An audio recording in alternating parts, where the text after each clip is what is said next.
लेकिन पश्चिम बंगाल के सिलीगुड़ी में क्या हो रहा है यह भी हम आपको बताते हैं कि पश्चिम बंगाल के सिलीगुड़ी में विरोध हो रहा है, यूनुस सरकार का विरोध हो रहा है और यहां पर कट्टर यूनुस बेकाबू आतंकी, और यहां विक्ट्री साइन इसलिए सामने पर नजर आ रहा है क्योंकि यहां पर आज सुनवाई होनी है।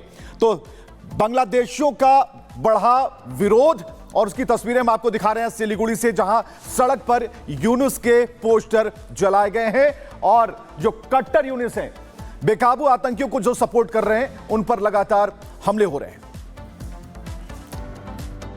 वहाँ पर जो हिंदू है, हिंदू के ऊपर जो अभी अत्याचार हो रहा है उसके अगेंस्ट में सिर्फ इंडिया नहीं और इंडिया के बाहर में भी जितना हिंदू है सब प्रोटेस्ट कर रहा है। जो वहाँ पर हो रहा है वो ठीक नहीं हो रहा है। वो मतलब जो मतलब इंडियन है, स्पेशली इंडियन है और जो हिंदू है उसके ऊपर यही कर रहा है, वो मतलब अत्याचार कर रहा है, वो ठीक नहीं हो रहा है। और एक और अहम खबर इस वक्त आपको बता दें, बांग्लादेश में जो कुछ हिंदुओं के साथ हो रहा है, भारत में उसको लेकर नाराजगी बढ़ती जा रही है। यही वजह है कि त्रिपुरा के होटल मालिकों ने ऐलान किया है कि बांग्लादेशी नागरिकों को खाना नहीं देंगे। यहां तक कि बांग्लादेश के नागरिकों की एंट्री पर भी बैन लगाने की बात कही गई है। त्रिपुरा के होटल मालिकों ने यह बड़ा ऐलान किया है क्योंकि बांग्लादेश में लगातार कट्टरपंथियों की ओर से हिंदुओं को निशाना बनाया जा रहा है, हिंदुओं पर हमले किए जा रहे हैं। यही वजह है कि अब त्रिपुरा में ये ऐलान किया गया है कि बांग्लादेशी नागरिकों को ना ही खाना देंगे और ना ही उनको एंट्री दी जाएगी, यानी उनकी एंट्री पर भी त्रिपुरा के होटल्स में बैन है।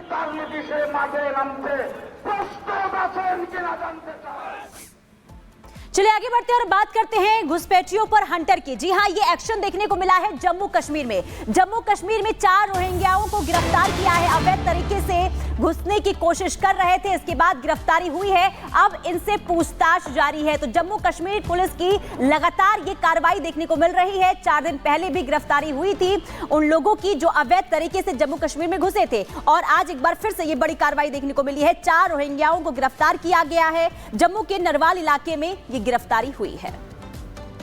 म्यांमार से आए हैं जिनको हम बर्मीज कहते हैं या रोहिंग्यास कहते हैं, उनके खिलाफ कुछ ऐसी कार्रवाई एज सच नहीं हुई है। सिर्फ 4 लोग जो हैं परसों डिटेन हुए थे, देवर डिटेन्ड अंडर फॉरेनर्स एक्ट। कुछ लोग जो हैं उनके पास जो उनका कार्ड है, if somebody is a genuine refugee they will be having certain card issued by some authority and otherwise जो उनके ओनर्स हैं they will take the responsibility for any kind of crime or anything। और अब सरकार Rohingya मुसलमानों के लिए बड़े कदम उठाने की तैयारी कर रही है। म्यांमार से सरहद पार कर रहे रोहिंग्या मुसलमानों को रोकने के लिए सरकार ने एक बड़े कदम और बड़े फैसले लेने का ऐलान किया है। क्या तैयारी की जा रही है सरकार की ओर से, इसको लेकर रिपोर्ट में देखिए।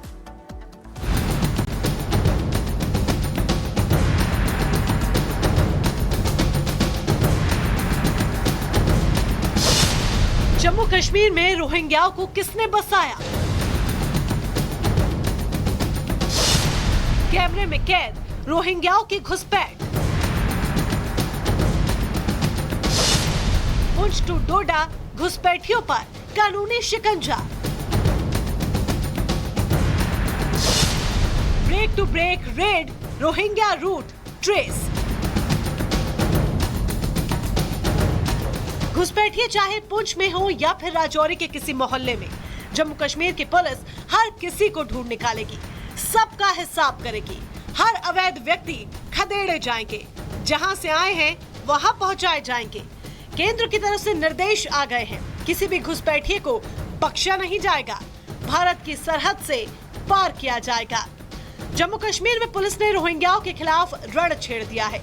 पुलिस ने अवैध रूप से घुसे रोहिंग्याओं को पकड़ने के लिए अभियान तेज कर दिया। मददगारों पर शिकंजा कसने के साथ साथ घुसपैठियों को पकड़ने के लिए कई टीमों का गठन कर दिया गया है। अवैध रूप से जो रोहिंग्या जम्मू में रह रहे हैं उनके खिलाफ ये कार्रवाई की गई है। 3 जो एफआईआर्स हैं वो रजिस्टर की गई हैं। ये तस्वीरें आप जो हैं वो त्रिकुटा नगर की देख रहे हैं, जहां पर जो रोहिंग्या यहां पर रहते थे उन्हें यहां से हटाया जा रहा है। ये तस्वीरें इस तरफ मैं गौरव से कहूंगा आपको दिखाएं कि बाकी लोग भी जो यहां पर रह रहे हैं उनकी भी आइडेंटिटी की जान की जा रही है। लेकिन ये प्लॉट जहां पर हम इस वक्त मौजूद हैं, यहां पर रोहिंग्या रहते थे, जिसके बाद जम्मू पुलिस की तरफ से यहां कार्रवाई की गई है।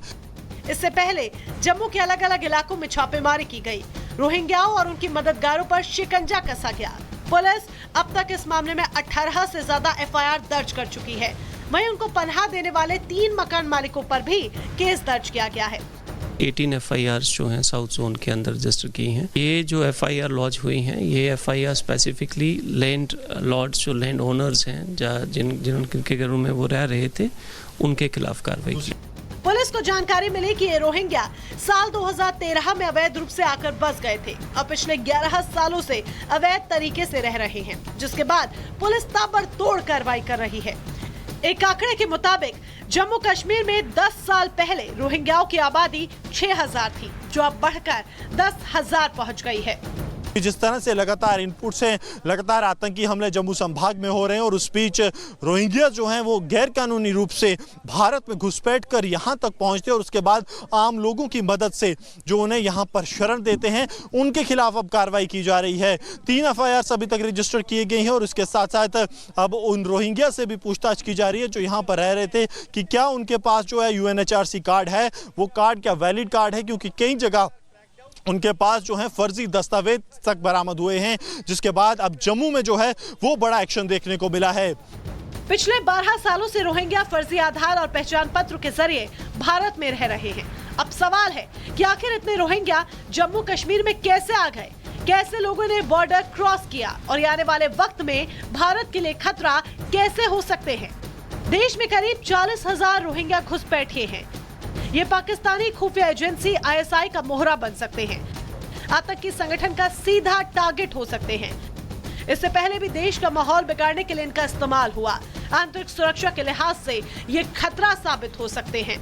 अब ये रोहिंग्या देश की सुरक्षा के लिए खतरा बन गए हैं, इसीलिए जम्मू कश्मीर समेत देश के अलग अलग राज्यों में अभियान चलाकर इन्हें खदेड़ा जा रहा है। Bureau report, Republic Bharat.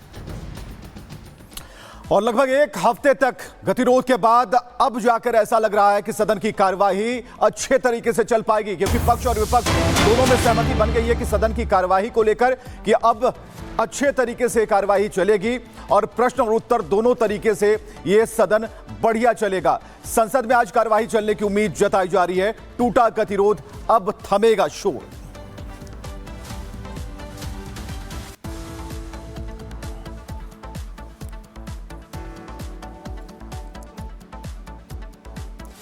तो ये बड़ा कम ही देखने को मिला है कि संसद की कार्यवाही सुचारू रूप से पिछले कई सालों में चल सकी हो। लेकिन अभी की हम बात करें शीतकालीन सत्र की, तो 25 नवंबर को 6 मिनट के लिए कार्यवाही मात्र चल सकी है। उसके बाद 27 नवंबर को, क्योंकि एक दिन के लिए सदन को रोका गया था, तो 27 नवंबर को मात्र 15 मिनट के लिए कार्यवाही चली। उसके बाद 28 नवंबर को भी 15 मिनट की ही कार्यवाही हो सकी, जिसमें जनता के कोई भी मुद्दे नहीं उठाए जा सके।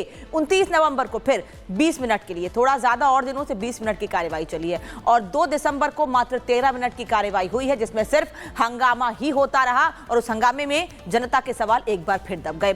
संसद में संभल का मामला उठाएगी समाजवादी पार्टी। इस वक्त की बड़ी खबर आपको बता रहे हैं, संसद को संभल कांड की सच्चाई बताएंगे अखिलेश यादव। ये कह रहे हैं खुदाई के बहाने शांति खत्म करने की साजिश की गई है, अखिलेश यादव का यह दावा है। और वो कह रहे हैं इसीलिए संसद में समाजवादी पार्टी संभल के मामले को उठाएगी। खुदाई के बहाने सच्चाई छिपाने की कोशिश की गई है, खुदाई की गई है और उसके बाद लोगों को परेशान किया गया है। सच्चाई हम बताएंगे सदन में।